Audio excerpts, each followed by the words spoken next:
Today we're going to show you how to change the idler assembly on your dryer, and it's a really easy job.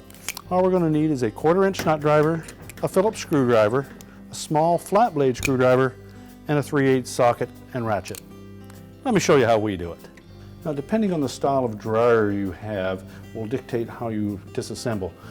On the style that matches the front load washer, we simply need to remove the top panel using the 2 screws at the back. On conventional style dryer that has a back guard and console on it, we'll need to remove that first before we can remove the top panel. Now, before we begin this repair, the first thing we'll need to do is to disconnect power to the dryer. So if it has a cord on it, simply unplug it, and if it's hardwired, we'll need to locate the fuse panel or breaker panel and disconnect the power there. We'll also want to pull the dryer out far enough away from the wall that we can access 2 screws that secure the main top to the dryer. So using a 1/4-inch nut driver, we'll remove those 2 screws.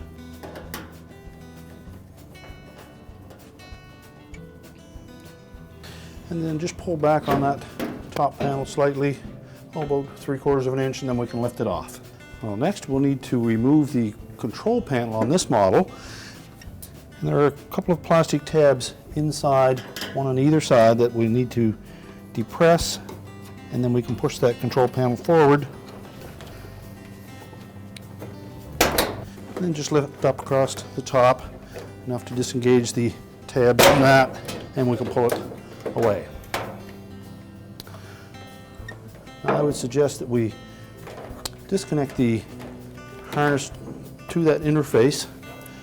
Just take a flat blade screwdriver, depress the little locking tab, disconnect the harness, pull it through that opening, and then we can set that aside. Now, next we're going to remove 2 1/4-inch hex edge screws that are securing that access panel at the bottom.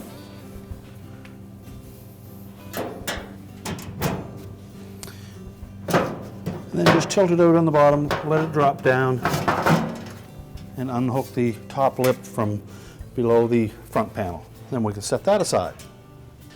Now that we have the lower access panel removed and the control panel removed, we now have access to removing the front panel, and it's held in place with 4 1/4-inch hex edge screws, 1 in each corner, as well as 2 Phillips screws on either side of the lint screen opening. So we'll remove those 2 screws first. We can then close the door. And we'll next want to locate the door switch harness and disconnect that. And you may need a flat blade screwdriver to get in and detach that locking tab. There's one on either side of that harness. So just pry those open enough that the harness will separate. And then we can remove the 1/4-inch screws. We'll take the 2 bottom ones out first. Then you'll need to support that whole front panel and door assembly as you remove the last 2 screws. And just lift that away and set it aside. Now, next we'll need to remove the front bulkhead, and it is held in place with 4 1/4-inch screws, 1 in each corner, as well as 2 down on the blower housing. And they're typically a brassy colored screw. Those 2 will have to come out. And if your model is an electronic dry, such as this model, you'll also need to disconnect the harness to the dryer sensor. So using a flat blade screwdriver, we're going to again release those locking tabs. We'll remove the 2 screws in the blower housing first. Should remove the lint filter, set that aside. Remove the 2 bottom screws on that bulkhead, and then just loosen the 2 top ones because they have keyhole slots for that housing to sit in. And then we can lift up on that bulkhead enough that we can clear those top screws. Then rotate it out of the opening, and then we can set that aside. Now, next we're going to release the tension on the belt by sliding it off of the idler pulley. So we'll just reach in across the top of the outlet of the blower housing until you locate the idler wheel, and we can push it to the left and just roll the belt off of it. Then next we'll need to pull that drum out, so we're going to remove 4 1/4-inch hex edge screws that secure that top support. We should be able to then lift that support up enough that we can pull the drum forward. And you can slide the belt completely off of the drum. That'll make that easier to pull it out. And then just temporarily put 2 of those screws back in to hold the cabinet in place. Now with the drum removed, we now have access to that Idler assembly. And it's held to the motor bracket with a single 3/8" head bolt. So using our ratchet, we'll remove that bolt.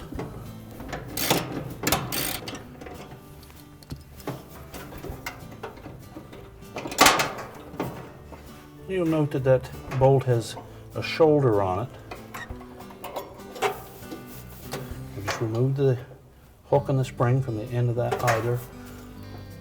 You'll see that that shoulder fits neatly into the hole on that bracket. We'll want to make sure that when we reinstall the new one, that shoulder fits into the center of that hole and doesn't bind up on the edge. So we'll start by hooking the spring into the opening on the end of the bracket. Then make sure that that bracket sits down on top of the lever for the broken belt switch. We'll reinstall that shoulder bolt.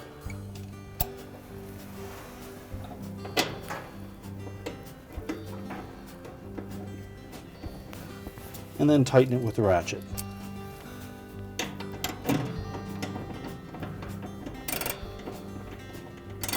And make sure that that bolt sits in the center of that hole and doesn't bind on that bracket.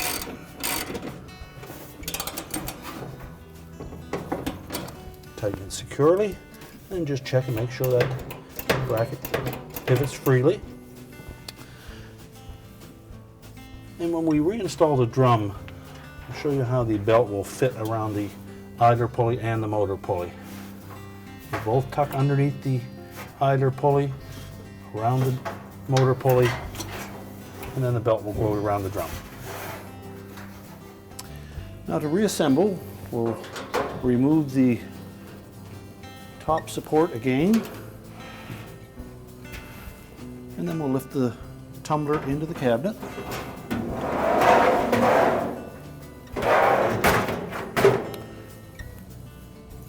Once we have it part way in, we can drape the belt around it.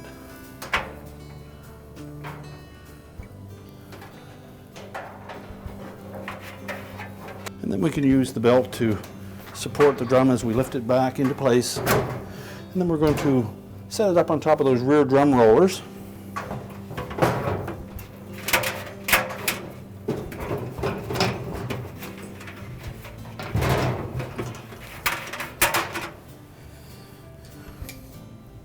Once that's positioned, we can again put that support across the front, as well as the 2 screws through the front of that support. And then we'll make sure that we've got the drum properly in position, and then we'll reinstall the belt. Now the belt will come across the bottom of the tumbler, below the idler wheel. Now if we pull the idler wheel towards the left, that will allow us enough slack in the belt to wrap it around the motor pulley, and then back to the other side. So we'll just carefully turn that drum, make sure that it centers itself properly.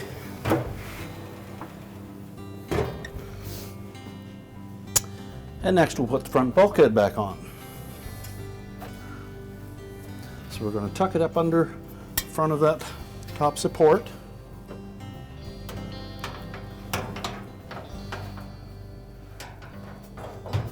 And then we'll engage the 2 keyhole slots on the screws. And we'll also need to keep it up high enough that we can clear the bottom so it sits into place. Then you may need to lift up in the drum so that it clears the front rollers and sits down on those.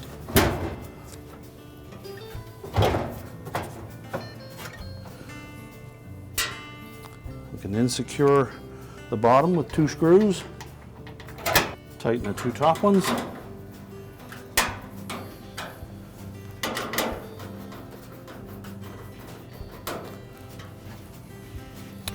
and install the 2 into the blower housing.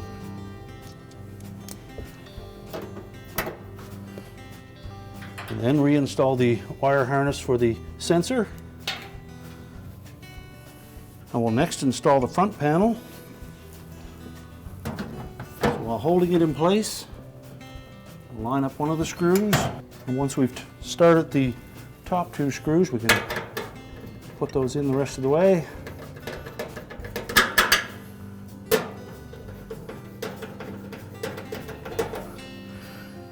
And then install the 2 bottom ones. And we won't tighten those yet. We'll actually open the door next, and we'll install the 2 Phillips screws that go on either side of the lint filter.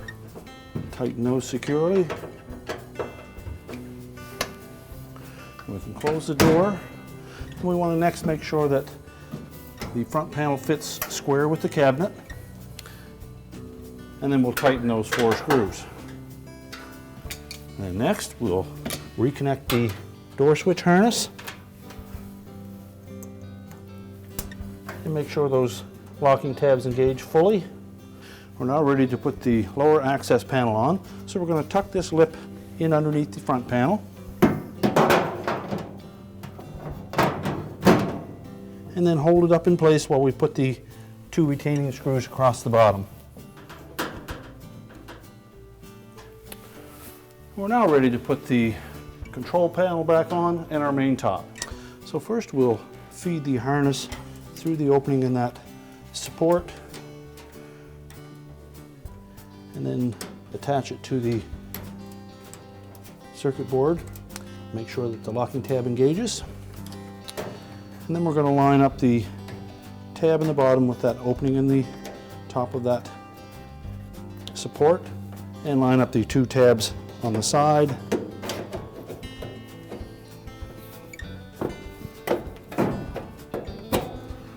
And then snap it into place.